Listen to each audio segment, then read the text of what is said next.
Welcome to our exploration of psychedelic therapy, a journey through its past, present, and potential future. In this video, we'll delve into the fascinating world of psychedelic-assisted therapy, uncovering its origins, current applications, and what lies ahead. Join us as we navigate through the rich tapestry of psychedelic therapy, understanding the benefits, acknowledging the risks, and contemplating the legality in today's world. The content presented in this documentary on psychedelic therapy is for informational purposes only and should not be considered as medical advice. Psychedelic substances, when used in therapeutic contexts, can have profound effects on individuals' mental and emotional well-being. However, their use should always be supervised by trained professionals in a controlled setting. It is imperative that individuals consult with qualified healthcare providers before considering any form of psychedelic therapy. The portrayal of therapeutic experiences in this documentary does not imply endorsement or recommendation of psychedelic use without proper medical supervision. The production team behind this documentary has made every effort to ensure compliance with relevant laws and regulations governing the depiction and discussion of psychedelic substances. However, viewers are reminded that the legal status of psychedelics varies widely across jurisdictions. The possession, distribution, and use of psychedelic substances may be subject to legal restrictions and penalties in many countries. This documentary does not condone or encourage any illegal activities related to the procurement or consumption of psychedelic substances. Viewers are advised to familiarize themselves with the laws applicable in their respective regions before engaging in any activities involving psychedelics. By proceeding to watch this documentary, viewers acknowledge and accept the aforementioned medical, ethical, and legal considerations. This documentary is intended for mature audiences and viewer discretion is advised. Our journey begins with a look back in time, to the origins of psychedelic therapy. From ancient indigenous cultures to the dawn of Western medicine, psychedelics have played a significant role in human healing and spiritual practices. In many cultures, psychedelics have been used in rites of passage and to gain wisdom, usually administered in specific religious and healing ceremonies. In North America, some indigenous peoples use peyote, a cactus that grows in northern Mexico and a small region of South Texas. I'm Adrian Primo. I come from 5 generations of Peyote people, myself being the 6th and then my son being the 7th generation. To me, peyote is a very intimate medicinal herb. We use it as a guide. We use it as a means to synchronize with the universe. My grandparents explained to me at a very young age that we could acquire any means of success through medicine and peyote if we approached it with the right intent. Peyote use can touch on many aspects of life. How this medicine is able to heal, there's a lot of complex facets. Within indigenous forms of thought, we believe that the spirit exists somewhere back there in the subconscious. It's connected to the universe. So this plant medicines helps you reach those depths of your ability to manifest whatever it is you can picture in your mind. Maybe you're picturing pain going away. Maybe you're picturing your cancer going away. Maybe you're picturing your body being healthy. Maybe you're picturing education. Whatever it is that you're picturing, your subconscious brain has that power to create that for you. And this medicine is just a tool to help you to reach that point. Fascinating stuff. Isn't it incredible that a cacti contains alkaloid compounds that can act so profoundly on the human consciousness? And the mescaline found in peyote and San Pedro cactus is just one type of plant medicine that has been used traditionally by indigenous cultures. Let's take a look at another, ayahuasca.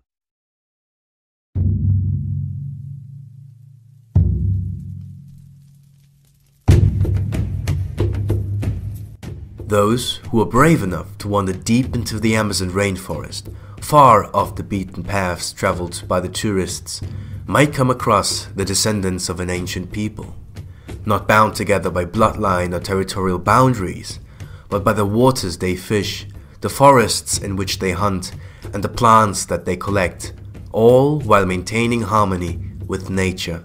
For they don't see nature as beneath humans.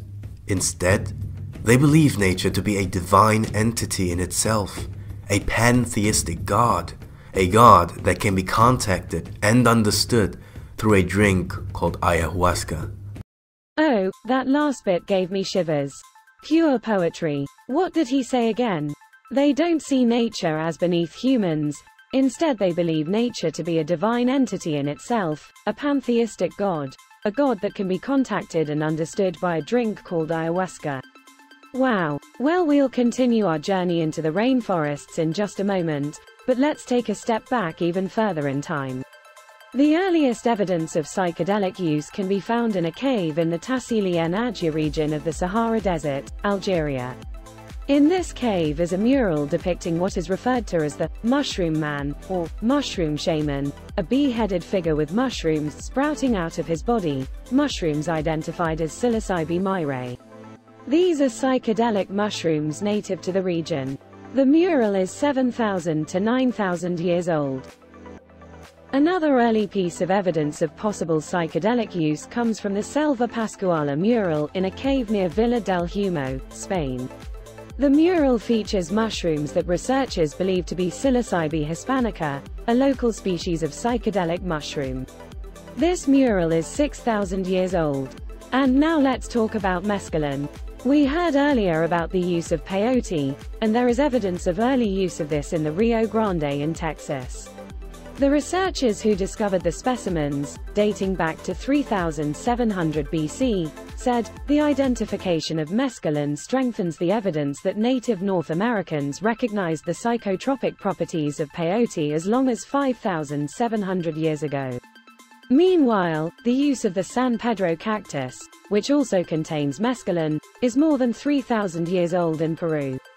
In northern Peru, a stone carving of a deity, dating from 1300 BC, shows this god holding the San Pedro cactus. And all of that brings us back to where we just left off, looking at indigenous use of ayahuasca.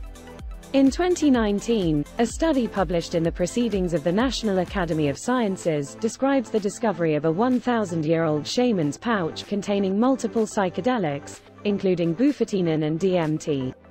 The pouch originates from southwestern Bolivia and also includes snuffing tablets, used to crush plants into a snuff, and a snuffing tube, most likely used to snort the prepared drug. Interestingly, the pouch contained harmine, which can be combined with DMT to achieve psychedelic effects. Researchers say it is likely this shaman took these substances together, either as snuff or through a beverage like ayahuasca. While this study shows the possible use of ayahuasca 1,000 years ago, the researcher Dennis McKenna points out there isn't data showing exactly how far back ayahuasca use dates. Many natives, however, believe that the ceremonial use of this tea is thousands of years old. Crafted from various plant materials by skillful shamans who made it their purpose to help connect with the divine. But how old is ayahuasca?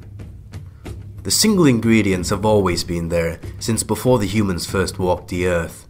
But the first reported encounter between Westerners and an ayahuasca ritual occurred during the 16th century, when Christian missionaries observed South American Indios performing what they called the devil's work. However, this devil's work is much older than the 16th century, possibly dating back some 5,000 years. Ayahuasca has for generations been prepared by the various indigenous people of Colombia, Ecuador, Peru, Bolivia, and Brazil, all who live around the basin of the Amazon. The wide range of cultures that prepared ayahuasca naturally led to the differences in the preparation rituals, ingredients, as well as names. Ayahuasca, which can be translated from the Quechua languages as liana of the soul or liana of the dead, is also known as yage, ayahuasca, capi, sipo, huasca, vegetal, and many more. The different names also represent the different regional varieties of ayahuasca. However, all ayahuasca preparations include some common ingredients. The first one of them is actually already mentioned in the name ayahuasca. I'm talking about the Banisteriopsis capi, also known as the ayahuasca vine. The ayahuasca vine isn't particularly psychedelic in itself. In fact, it works as an MAOI. It stops the enzyme monoamine oxidase in the digestive tract from breaking down DMT, and thus enabling the psychoactive effect of DMT-containing plants like the leaves of the chacrunga, or Psychotria viridis, as well as the leaves of the chaliponga, also known as Diplopteris cabrerana, and Amiruca, also known as Psychotria carthaginiensis. People who have taken DMT reported having strong and vivid hallucinations, as well as having deep revelations regarding their purpose on Earth, the true nature of the universe, as well as deep insights into how to be the best person one can possibly be. Some scholars call this a spiritual awakening. A few even go as far as calling it a spiritual rebirth. Okay. Well, now we've learned a little about traditional use of plant medicines going back thousands of years. Let's find out more about when Westerners first stumbled upon these practices. It was some time before Westerners discovered the use of psychedelics among different cultures. Such discoveries were first made by European explorers who sailed to Latin America.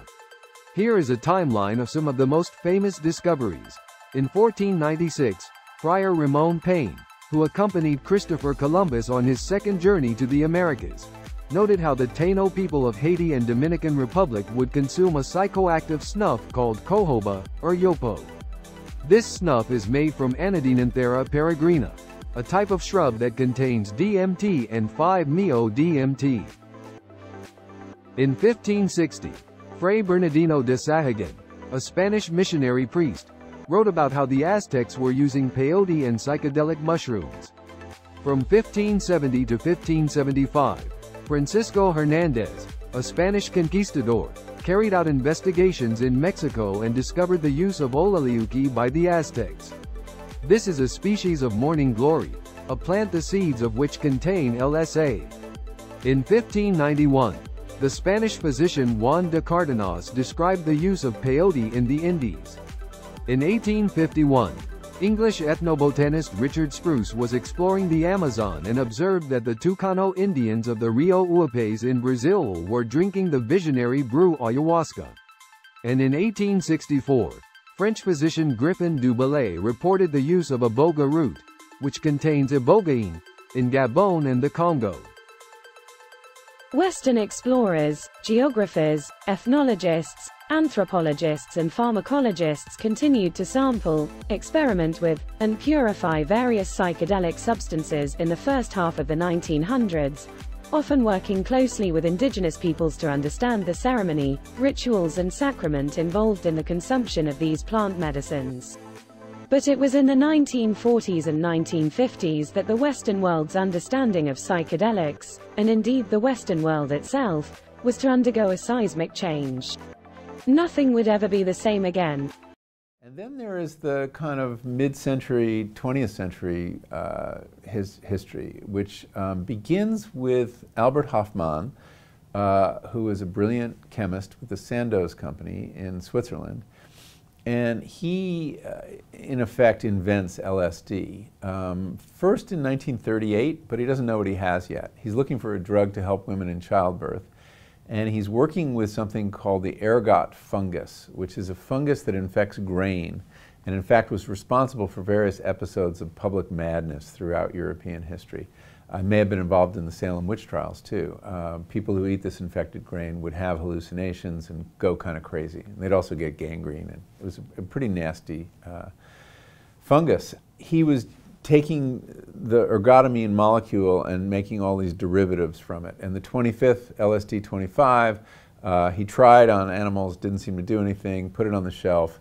But then in 1943, in the middle of World War II, he got this premonition that this was a particularly interesting and beautiful molecule, and he should take a second look at it. And he resynthesized it and accidentally ingested some of it, perhaps through his skin or by touching, to his eye, and realized that this was a powerful psychoactive molecule. He then decided to properly dose himself to see what was going on, and that was very common at the time, that people would dose themselves before they give it to anybody else.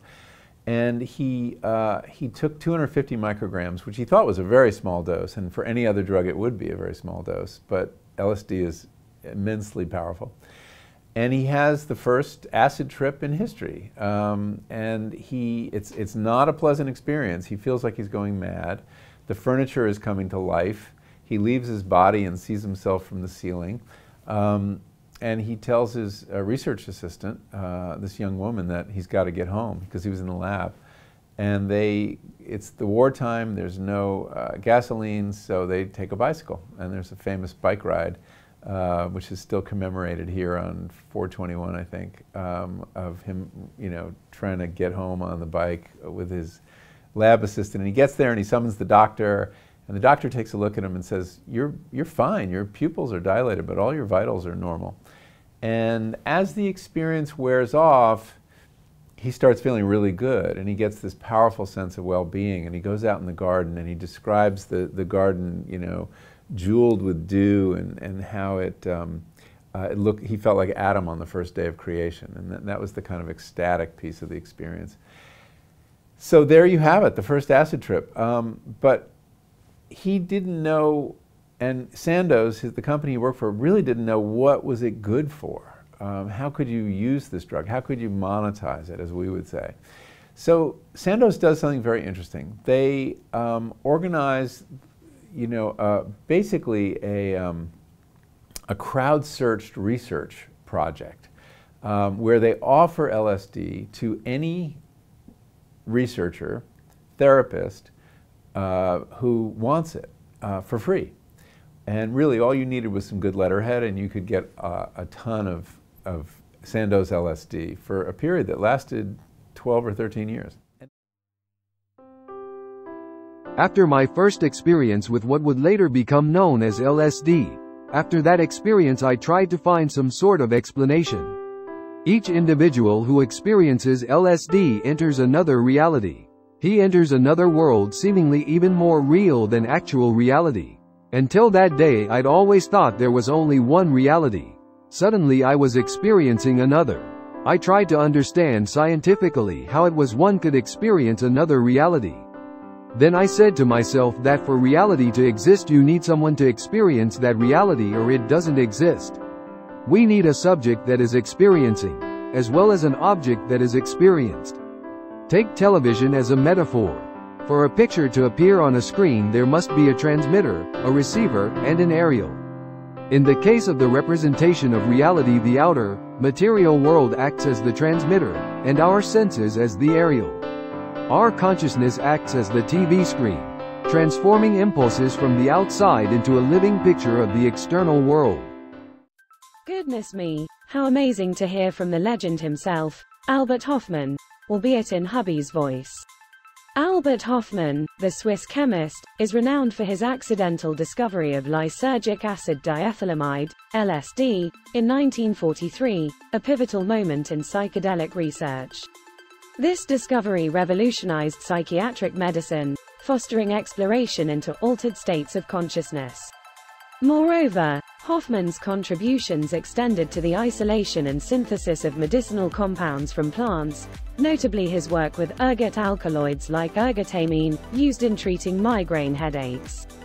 In addition to LSD, he also investigated the psychoactive properties of psilocybin, a compound found in certain mushrooms, recognizing its potential therapeutic benefits. Hoffman's exploration of psilocybin contributed significantly to the understanding of psychedelic compounds and their potential applications in medicine and psychology.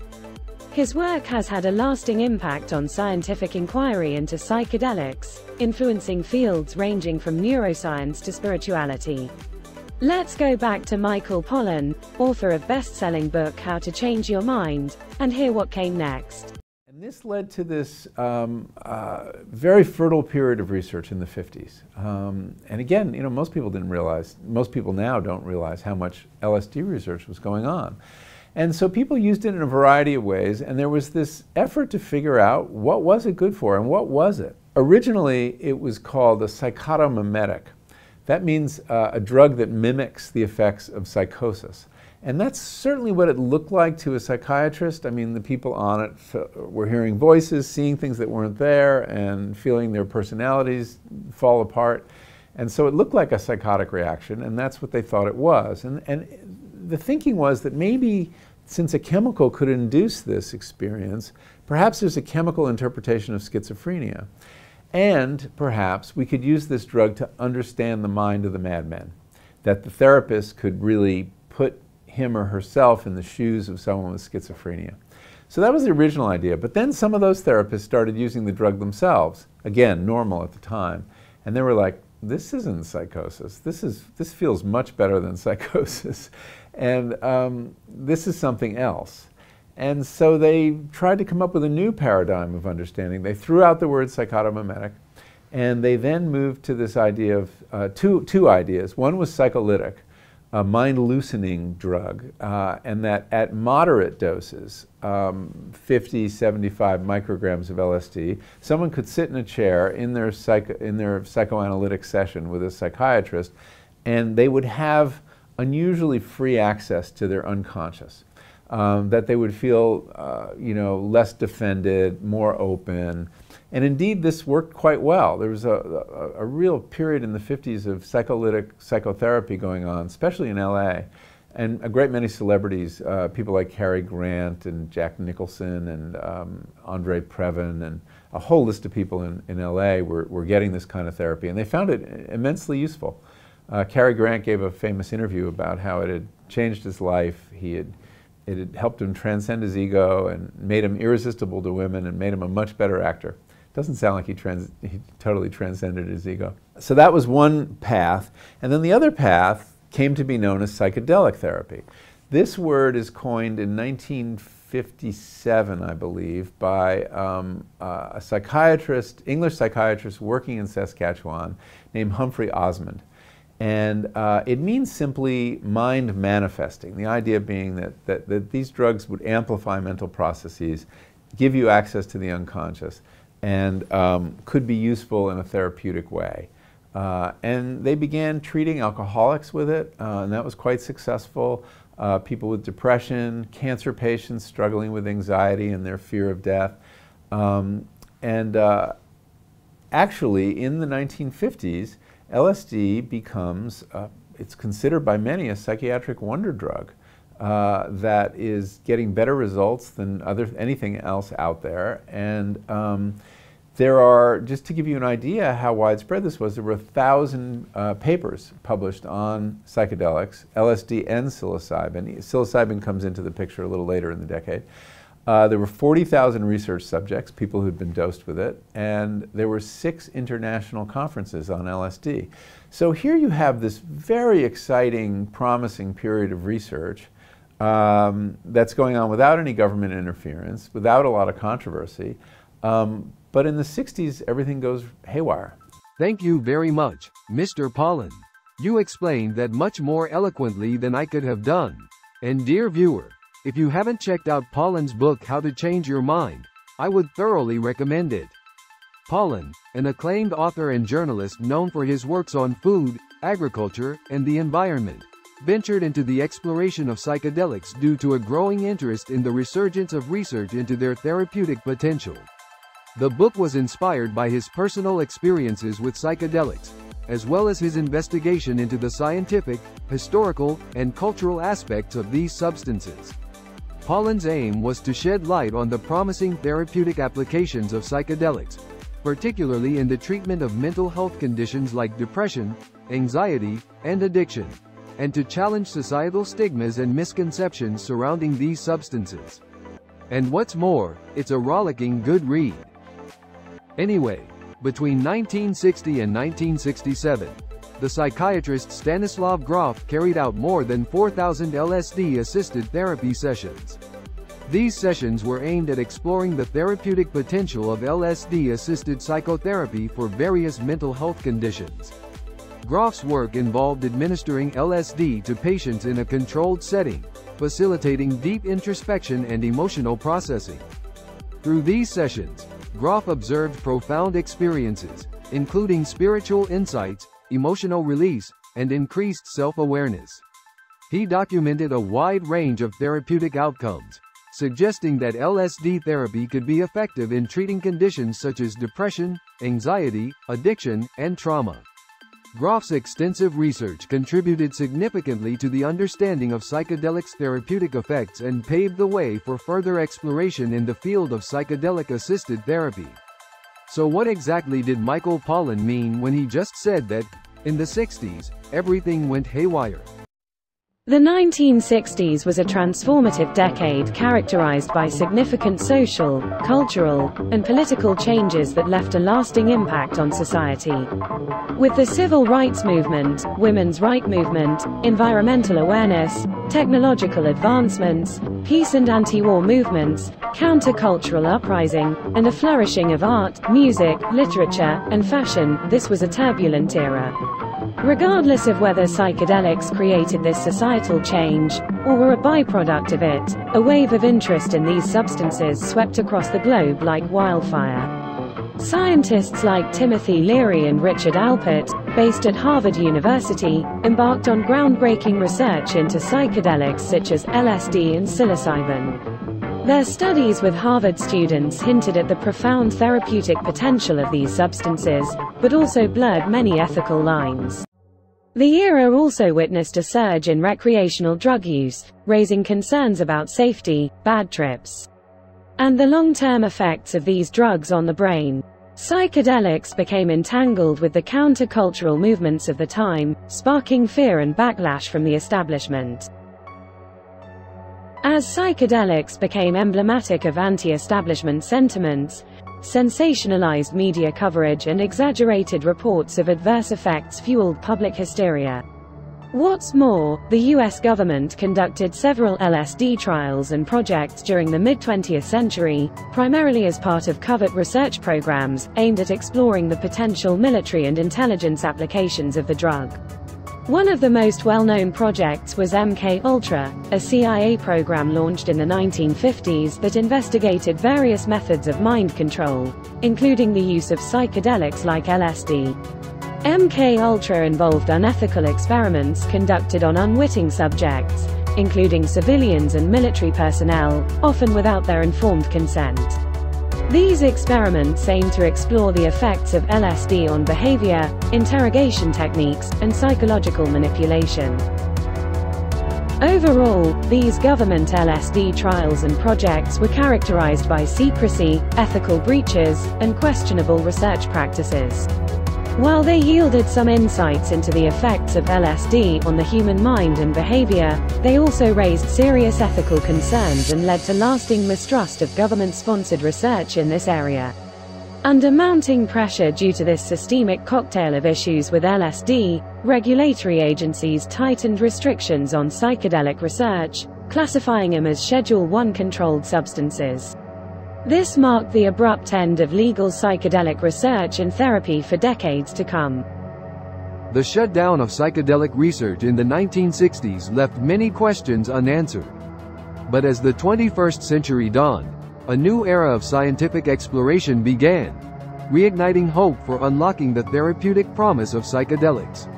A flurry of studies and a flood of private funding began to slowly change the minds and hearts of regulators worldwide. But before we jump too far ahead, let's pause for a moment in the late 1970s and early 1980s, when a new compound began to play a part in psychedelic therapy. MDMA, commonly known as ecstasy. Well, I say new, and I say psychedelic, but technically MDMA is neither of those things. The history of MDMA therapy is marked by its emergence as a potential tool for therapeutic use, followed by its subsequent prohibition and a recent resurgence in research interest. MDMA, or 3,4-methylenedioxymethamphetamine, was first synthesized in 1912 by the pharmaceutical company Merck. However, its psychoactive properties were not discovered until the 1970s, when the chemist Alexander Shulgin re-synthesized it and began studying its effects. Technically, it is not wholly a psychedelic, but rather often classified as both a psychedelic and an empathogen.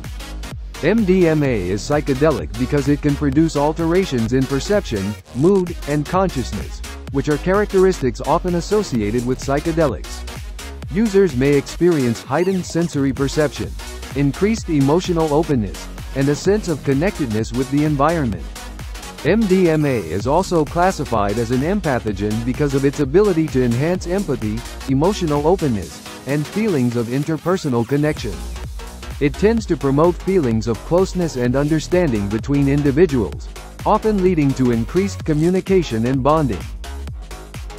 In the late 1970s and early 1980s, MDMA gained popularity as a recreational drug and was used in therapeutic settings by psychotherapists, particularly in couples therapy and to facilitate emotional breakthroughs. During this time, therapists reported positive outcomes with MDMA-assisted therapy, noting its ability to reduce fear and anxiety while enhancing empathy and communication. However, due to its increasing recreational use and concerns about potential health risks, MDMA was classified as a Schedule I controlled substance in the United States in 1985, effectively halting legal therapeutic research and use. In recent years, there has been a resurgence of interest in MDMA-assisted therapy for the treatment of various mental health conditions, particularly post-traumatic stress disorder, PTSD. Organizations like the Multidisciplinary Association for Psychedelic Studies, MAPS, have been at the forefront of advocating for and conducting clinical trials to evaluate the safety and efficacy of MDMA-assisted therapy.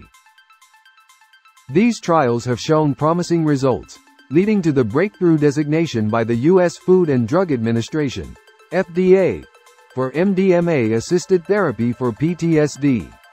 Ongoing research continues to explore the potential of MDMA-assisted therapy for other conditions, such as depression and anxiety, with cautious optimism about its therapeutic benefits.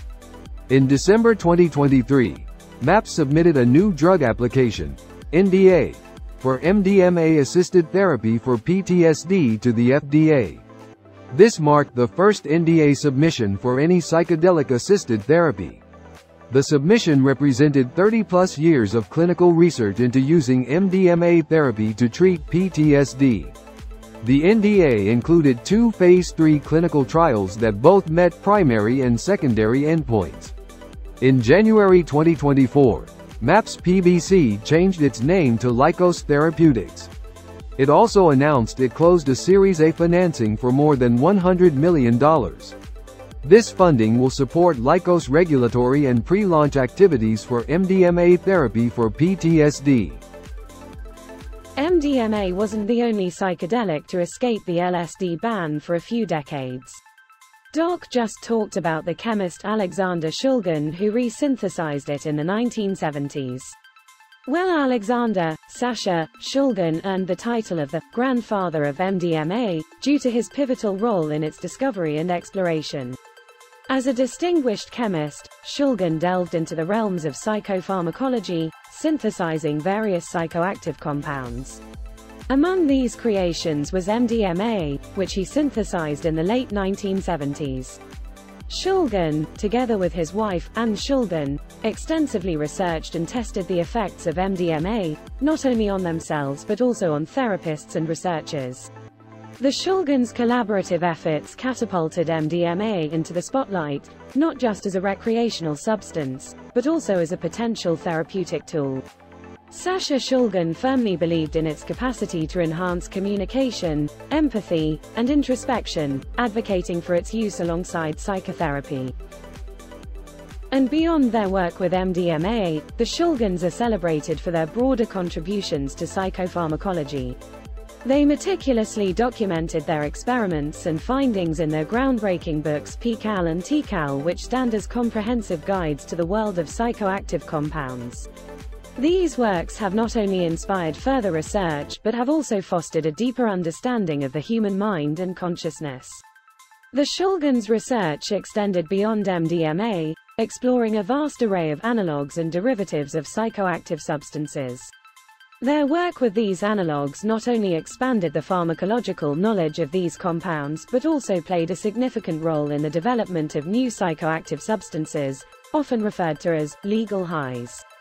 Their exploration of analogues led to the creation of numerous novel compounds, some of which found their way into the recreational drug market. While their intent was primarily scientific, their work inadvertently contributed to the proliferation of substances marketed as legal alternatives to illicit drugs. These so-called legal highs, along with magic mushrooms, lived in a gray area of the law and meant that the flame of psychedelic compounds and therapy steadfastly burnt on through the dark years of Prohibition. Without the Shulgan's contributions, these substances would likely have become more and more difficult to obtain, and less understood by psychonauts and wider society. The Shulgans remained steadfast in their belief in the responsible exploration of psychoactive substances. They advocated for proper research, education, and harm reduction practices to mitigate the risks associated with their use. Together, Sasha and Anne Shulgan's dedication to the responsible exploration of psychoactive substances has left an indelible mark on the fields of pharmacology, psychology, and neuroscience. Their collaborative efforts continue to be revered by scientists and enthusiasts alike, shaping our understanding of the intricate relationship between chemistry and consciousness. They remain true heroes of the psychedelic story. Sadly, the Federal Analog Act in America and the Psychoactive Substances Act of the United Kingdom were introduced to allow any chemical, substantially similar to a controlled substance to be treated as if it were also a controlled substance, effectively outlawing many analogs of psychedelics. This shut down professional research and personal exploration alike. But as Dylan once sang, the times they are a-changing. The so-called psychedelic renaissance is upon us, and we get to end this documentary on a cautiously optimistic note. The term, psychedelic renaissance, refers to a contemporary resurgence of interest in the therapeutic potential, scientific research, and cultural acceptance of psychedelics. There has been a renewed interest in studying the therapeutic effects of psychedelics for treating various mental health conditions, such as depression, anxiety, PTSD, addiction, and end-of-life distress. Clinical trials conducted in recent years have shown promising results, leading to increased recognition of psychedelics as potential tools for psychotherapy. Regulatory agencies in some countries have shown a willingness to re-evaluate the legal status of psychedelics and facilitate research into their therapeutic uses. For example, the U.S. Food and Drug Administration, FDA, has granted breakthrough therapy designation to psilocybin for the treatment of depression, expediting the development and review process for this indication, as well as the advances in MDMA therapy we heard about earlier. Ketamine therapy clinics can be found on UK high streets, and in some cases have been funded by NHS. Cities, states and whole countries are decriminalizing the possession of psychedelics, and some are seriously considering full legalization. There has been a shift in public attitudes toward psychedelics, with growing acceptance of their potential benefits and reduced stigma surrounding their use. Media coverage, documentaries, and advocacy efforts have contributed to raising awareness about the therapeutic potential of psychedelics and challenging misconceptions. Microdosing seems to be bang on trend, garnering significant media attention and being especially embraced by certain subcultures, including tech professionals, artists, and wellness enthusiasts. Microdosing involves taking tiny doses of psychedelics, typically about 1/10 to 1/20 of a recreational dose, with the intention of experiencing subtle benefits without the full psychedelic effects. Many individuals who microdose report positive experiences, such as heightened creativity, improved mood, enhanced mindfulness, and reduced anxiety or depression. Some also claim to experience enhanced empathy, emotional openness, and a greater sense of connection with others. Psychedelics are increasingly being integrated into mainstream culture, with their use becoming more normalized and openly discussed. This includes not only their therapeutic potential but also their role in spirituality, personal growth, creativity, and recreational experiences. And beyond therapeutic applications, there is a growing interest in studying the neuroscience, pharmacology, and psychology of psychedelics to better understand their mechanisms of action and effects on consciousness. Research is also exploring their potential for enhancing creativity, problem-solving, and spiritual experiences. Overall, the psychedelic renaissance represents a multifaceted movement characterized by scientific progress, shifting attitudes, and cultural re-evaluation of psychedelics. While challenges remain, including regulatory hurdles and ongoing research limitations, the psychedelic renaissance offers hope for harnessing the therapeutic and transformative potential of these substances in the 21st century. Thanks for joining us on this long, strange trip.